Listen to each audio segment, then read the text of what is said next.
Okay, good morning. Okay, so we're up to Siman Lamed Beis, Sif Yutes. Interesting halacha.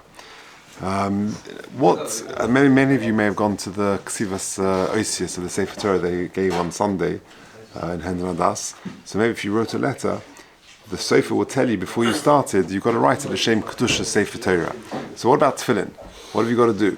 So the Mechaber says, B'tchilas HaKsiva, the beginning of the writing, Yoimar B'fiv, a person should say verbally, Ani Kaisev L'Shem Kedushas Tefillin. I'm writing this klaf, L'Shem Kedushas Tefillin.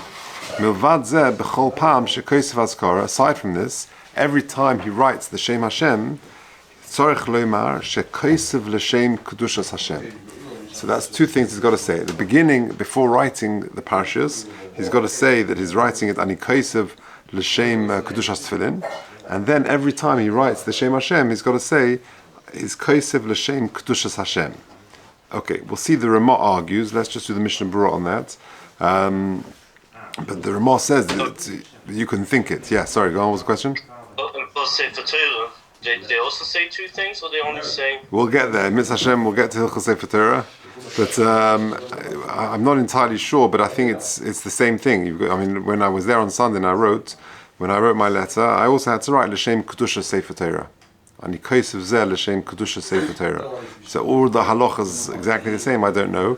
But with regard to Tefillin, these two requirements. Number one, the actual saying Ani Kaisev L'Shem Kedushas Tefillin at the outset, and then for each Shem Hashem, he's got to actually verbalize it according to the Mechaber. The Ramah says that B'diavad Yeshomim Dai B'machshava. It's enough to think it. Okay, let's just do the Mishnah Berurah on that. Tzadi Beis, B'tchila, at the beginning. Ve'im yihiyeh af ois achash le'nichtav l'shem tefillin, apostle. Now it's really strict.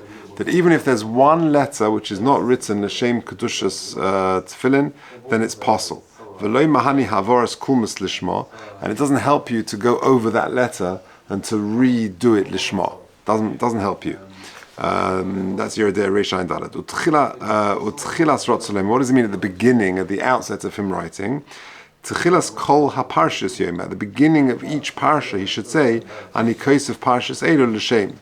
U'mahani zeh medina afilim hifsik bein haparshas. And therefore, at the beginning, remember, he writes 4 parshas. So therefore, he does it at the beginning of the 4 parshas. He says that declaration. And that counts for all the parshas. Ach mikol mokum tov yoseh shem tchila kol parsha. It would be better to do it at the beginning of each of the 4 parashas, but if he does it at the beginning of the first of the 4, that is sufficient. Now, if you look at 137, 2 interesting notes. If you look at 137, what about the tagin? In other words, we know that you write the letters, and some of the letters have little crowns on them. Have you got to write the tagin lishma as well? So he says, halfway through that footnote, well, the Indian tagin kosav b'shayit shuva shevet halevi, Reb Vozna, she'af shlechatchila tzorech shichtav lishma. Even though lechatchila, the writing of the crowns of the letters need to be done lishma, mikol mokum b'di'eved eina ma'akev. The tagin, if they're not written lishma, b'di'eved, it doesn't make a difference. It doesn't matter. Af shenechshav adova ki'ilu le'nichtav tagin klal yesh lismach la'poskim machshirim le'lo tagin, because you can be somech on the poskim who say that you can be machshir without the tagin, without those little crowns. So lechatchila, the tagin as well should also be written lishma. Now 138 is also interesting. Why doesn't it help to go over it? If I've written, V'hoyim Shemoya, and then I didn't do it Lishma, L'Shem Tefillin, why can't I go over V'hoyim Shemoya and just write it again, Lishma? So he says in 138, L'fisha ksav al gabi ksav in nechshav ksav. Writing over existing writing is not called writing. Shai kvahoy hoy is ksuvas, there it's already written. So you're just deepening the ink or whatever. It's not called writing, and therefore it won't help you. Okay, Tzadi Gimel, Haksiva. So he said, at the beginning of the writing, you've got to say Ani Kaisev L'Shem Tefillin. Says the Mishnah Berurah in Tzadi Gimel, Nira duhu adin betikun ha'oisius hanifrodus t'zorach lishma. So too, if you fix things, separating letters or whatever it may be, that also needs lishma. Because without that, the tefillin will be psulin, and therefore the correction also needs that declaration. Because before the repair, they haven't got the tzura, the appearance of a letter. So if you're going to fix it up, you also need to say, I'm doing this l'shem tefillin. Yomar, you've got to actually say it. V'im achar kosev tzorech gam hu loima ki af be'emtza k'sheu maschil. V'im achar kosev, and if after he's written it, Zorich gam hu loyma kain. He should say this as well. Af be'emtza kashu maschil. Even at the beginning when he's beginning this, when he's writing. Befiv, verbally, v'lo sagi b'machshava. Says the Mishnah Berurah, a machshava, a thought, will not help. Af b'di'evet. Fa'im b'chidush b'kiveiga. And he says, ani kaisev. Now, yeshe kasur denochen she'em oz gamkein, v'chol azkar sheboy l'shem kedushas Hashem. So when he begins his writing of this tefillin, he should say, ani kaisev l'shem kedushas tefillin, and all the azkaras that I'm going to write in these parashas should also be l'shem kedushas Hashem. Why? Because he might forget to have the machshava at each particular time. And therefore, okay, check out the behalocha.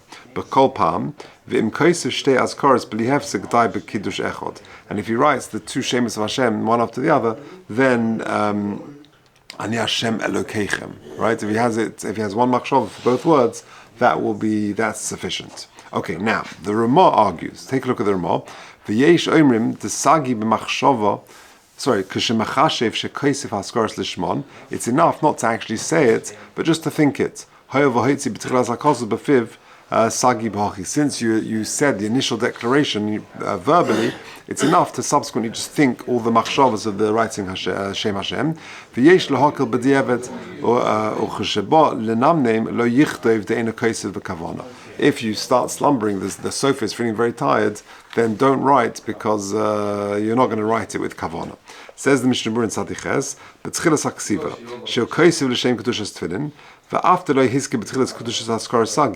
So long as you say you're writing everything with Kedushas Tefillin, even though you didn't actually say you're doing the Azkaras, that's enough. You mentioned you're doing L'Shem Kedusha. If at the outset you only had a machshava and you didn't verbalize it, or now during you didn't mention the Askaras even in thoughts. You just carried on writing. You didn't even think that I'm doing this l'shem kedushas of the Askara, the Shem Hashem. Afilu b'di'evet lo yotza. Even b'di'evet is not going to be enough. Okay.